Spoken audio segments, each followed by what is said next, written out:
Well, if you're not using AI, then you're 10 years behind the rest of the world.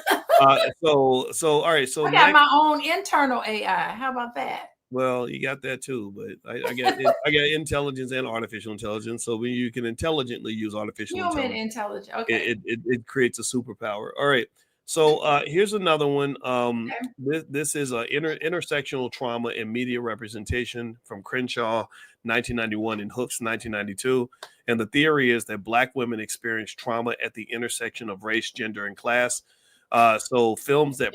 that repeatedly portray them as victims without depicting strength, healing, or complexity can reinforce societal oppression and internalized stereotypes. So it almost sounds like the movies don't really help. That basically, when you're just showing the trauma and you're not talking about strength, healing, and complexity, that can actually reinforce societal oppression, make other people oppress you more, Yeah. and also lead to more internalized stereotypes. Isn't that interesting? Yeah. That is true. Yeah. We just talked about that earlier. Yeah, I mean, it's definitely true. No, I mean it's true. We just talked about, where's the transition? Like these movies, as Black people, we like to be entertained, I think, just like anybody else. But I want to see myself I want to see myself shown in a way that is a little more connected to my real life and connected to the life of the people that I know, not just a whole bunch of traumatic things happening to us in 2 hours and then there's no upliftment. I mean, to see her go out, y'all want to watch something that is the most beautiful thing I've ever seen. Y'all check out Star Trek Discovery. Everybody watch that show. That's a Black woman that at one point she was in jail. Do you remember? Did you watch it with me, boys? At Yeah. one point she was in jail. But guess what? She got out of jail. And what was she doing? Flying through space in with her husband, with her man. And they were clearly Black people. She got braids in her hair. Remember that, boys? That show is beautiful. Star Trek Discovery. If you want to see, she's a Black female. She's a captain, but she's also a beautiful mate to. And at the end of you didn't watch the end of because boys kept falling asleep on it.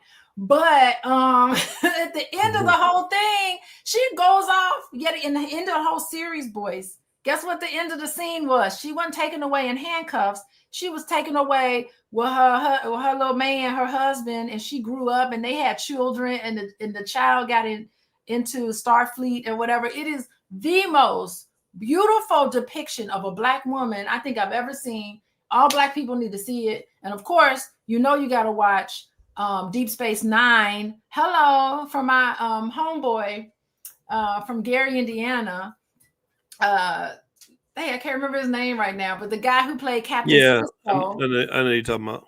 Y'all, this is if I could create my own television network, I would immediately buy the rights to Star Trek Discovery, definitely the Cosby Show, because there were some wonderful things, and Star Trek Discovery. I would be playing that on repeat all over again. Avery Brooks, thank you, Amanda. But Avery Brooks, like it just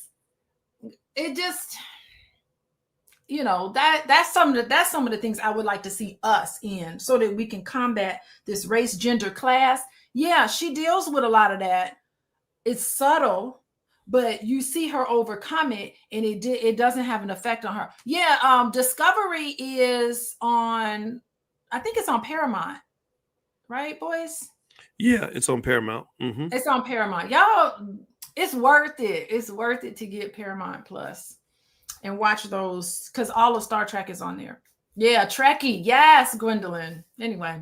Okay. All right. So let's do one more theory and then we'll be done. Okay, one more theory. There's another theory that might apply here, and this is desensitization and emotional numbing from Bushman and Anderson, 2009.